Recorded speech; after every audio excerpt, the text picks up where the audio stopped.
And then when you start thinking about leadership, I would encourage you, what we say disrupting divorce with the new marriage. Somebody asked me today, what does the new marriage mean? Well, this would be one of those things. I'm not coming in and controlling my home.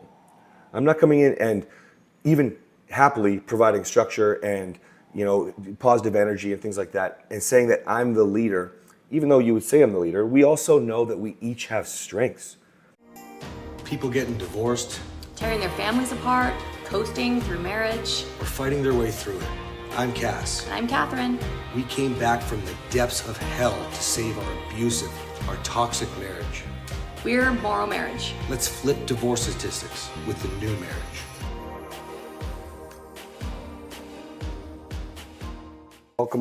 Welcome. All right, guys, Cass and Kathryn here, disrupting divorce with the new marriage, and we are going to talk about some exciting stuff today. So today, the first thing we want to talk about is why men are not leading in their home.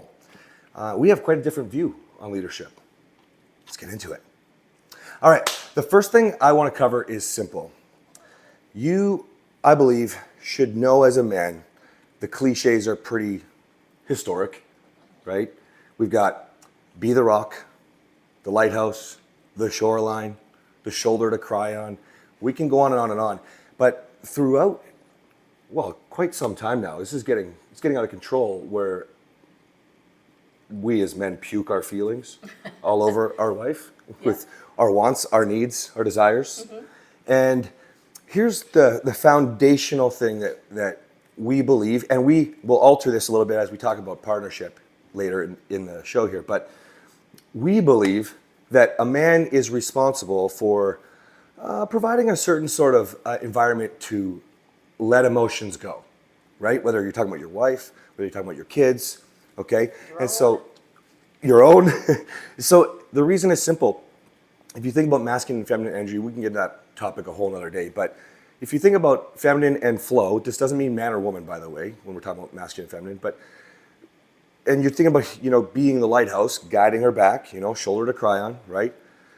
We need to be able to handle our shit if people are in a bad mood, if people are throwing temper tantrums, if Riddick pooped in the shower today, I wasn't there. That's why I'm laughing. The old me would have been, and many of you would probably freak out. Oh my gosh, and you start shaming your kid. This is not being in control. And he's only 2, by the way. Yeah, he's only 2, yeah. But you need to be able to handle this. And there's a big reason for that. We'll discuss a little bit more about leading in a minute, but let's stay on this track for a second. Recently, we had a Thanksgiving dinner, and you told somebody how amazing it felt to be able to just be. Just feel whatever I needed to feel. Can you elaborate a little bit on what that means? And then can you tell our listeners, why it feels so important to just be? Yeah, sure. So in our relationship, I learned that I couldn't express my emotions. Now, I've never been a super emotional woman. I do have feminine energy, but I also have a lot of masculine energy. And I think that part of having that masculine energy is because I had to. So my entire life, I've never really been a roller coaster of emotions. I've always been pretty even keeled. But when you get married, it brings out all of the emotions, the good, the bad, the prickly parts, as I like to say, and your best parts too. And then when you have children, you're pushed even further. And so I am learning that I actually am a little bit more of an emotional roller coaster than I thought, because I'm allowed to be. And so I knew it. Because it's important. Well, he's allowing me to be. That's right. So the reason that this is really important is that I've always been a really strong woman. I've always taken a lot of leadership in my life, no matter where I was. And I did the same thing in our marriage. Because I was forced to. I wasn't allowed to be in my feminine energy. I had to be a leader because he wasn't leading. But as we've healed our marriage, I've learned that slowly, it doesn't happen overnight. You can't just start showing emotions overnight and expect your husband to know what to do with them when you've never shown emotions. What is going on? When you've never shown emotions before. So, and if you're allowed to show your emotions, that's not what I'm trying to say. But you can't just go from one person to another person overnight. You used to do that in a matter of 3 minutes, but seconds. But what I'm trying to say is he has provided me this environment where I can feel, it doesn't matter what I'm feeling. So Thanksgiving, I was really frustrated. I wasn't really frustrated at him, but I kind of was, because I was doing all the things I was doing, and one of his roles is the turkey is heavy. I want him to put the turkey in the oven. I can lift the turkey. It turns out it's perfectly fine. But I was frustrated because I had to put the turkey in. That it was time to put it in. The timer was on. And when I'm cooking turkey dinner, like, watch out, because I have 5,000 things on the go. So if you're going to see emotions, it's going to be when I'm cooking a turkey dinner.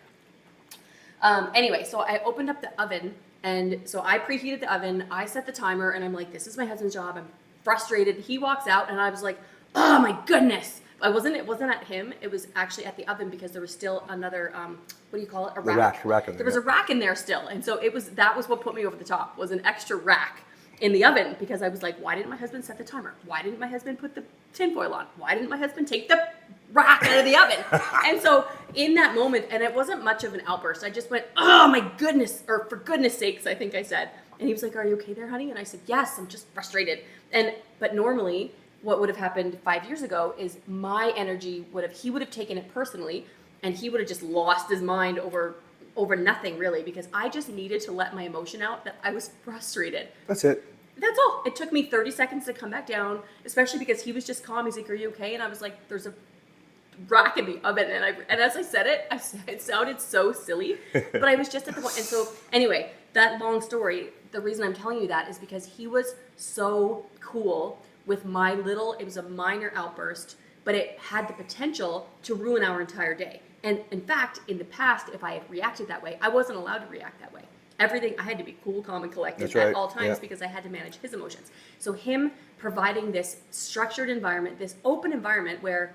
Doesn't matter if sometimes we'll come home from somewhere and something hits you and you just I cry just for a while. Or I did it yesterday. I read a really sad story of a mom that lost her children, and he's trying to tell me something, and I said, I'm sorry, honey, I just read something. I want to tell you about it. It was so horrible. And then the tears just started to flow because it was so sad. And he, you know what he does now? He sits next to me, and he just lets me cry and tell the story. Lets me get frustrated over the turkey. Sometimes, and he's so great with the kids. There are times when I snap, and not like I'm not hating my kids, I'm not calling them names, I'm not doing anything, but I get really frustrated, and he's just lets me do my thing, and then after he's like, are you okay, honey? Do you need any help? Yeah. Do you need something? Yeah. Do you need anything? Is there anything I can do for you? And just super calm and allowing me to be crazy sometimes. I didn't even know I had it really in me to be kind of all over the map, because I wasn't. Well, yeah, but because you didn't have the opportunity, so most people don't have the opportunity in general. They don't know how to communicate or share their emotions. Most of you don't even realize what you're actually feeling, right? And then we get into this whole puking thing, right? And so I think it's, men, when we want to talk about leadership, the first and foremost is you got to be able to provide an environment. Am I always perfect? No. As a team, we're really good at recognizing where one or the other is now, and so we can step in, right? Just like I would say, do you want me to take the kids right now? Or she might just say, take them, right? And then he knows he better take them. Yeah, she just needs the support, right? So feeling is the first part about leadership. But there's a little bit more to that too, because when you start trying to get into getting through some of this hard stuff that you've now endured in your marriage, and the feelings have been dumped out, you can't just step in as a man and just start letting her feel without understanding what's going on, understanding how to get through those emotions.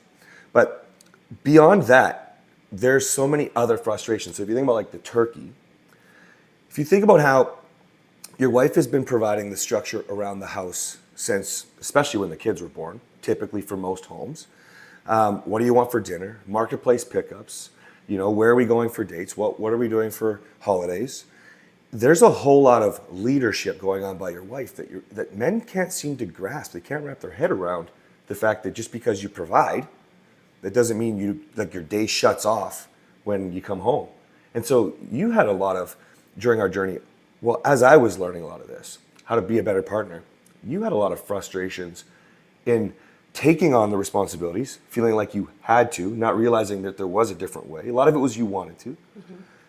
What was that like for you, trying to let your partner in? And what was it like trying to let you in? Yeah, let me I'd in. Say for me, it was really difficult because, again, when you're in that masculine energy, and when you are forced to be the leader, when you're forced to make decisions, and Mm-hmm. again, I wasn't necessarily forced, but I was making the assumption that I was. Oh, thank you. Making the assumption that I was forced. And so when you get into that mentality and you think that it's your responsibility, then it's not easy to let someone in. So I said something to you the other day. If you want your husband to lead and step up, as strong women, we have to step back. That's right. And some people will disagree with me. Like, why do I need to step back? I don't need a man. Well, that's, that might be the way that you see things. But in reality, we were made to be together. We especially were. You got that right. But men and women were made to be together. We were made to be in relationship with each other. People in general were made to be in relationship with each other, not even just husband and wife. People were made to be in relationship. We're like a pack of dogs. That came up because we got a new puppy this week. But anyway, when you are in relationship, you need to figure out what that dynamic looks like. And so if you want to be in relationship as a woman, if you want your husband to lead, if you want your partner to lead, you need to allow him to lead. And if you are stuck on staying in that masculine energy because you feel like there's no other way, it's going to be really difficult, not only for you to let your husband in, but it'll be also really difficult for your husband to be able to get in because of the wall that you're building up. And I think it's really important to note that a lot of you are going to be like, sweet, I'm going to let my wife feel today. And a lot of women, you might be like, oh, sweet, I'm going to go home and start talking about how I can. And you start to go down this rabbit hole. You have to be very careful. Along the way, I had a lot of resentment towards, well, I'm allowed to feel too.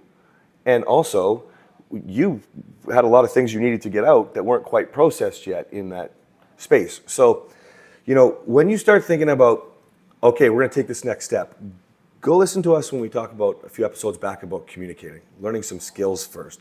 Start understanding what you're actually feeling. Like, you mentioned about anger being a secondary emotion, right? So many people don't even really get what they're truly feeling deeper in there. And then when you start thinking about leadership, I would encourage you, what we say disrupting divorce with the new marriage.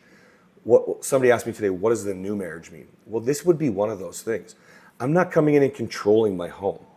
I'm not coming in and even happily providing structure and positive energy and things like that, and saying that I'm the leader.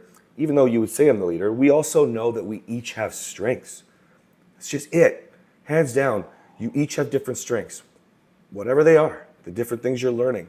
So when you think about leadership, embrace the strengths from your partner, right? Use your strengths to lift your partner instead of holding them down on their weaknesses.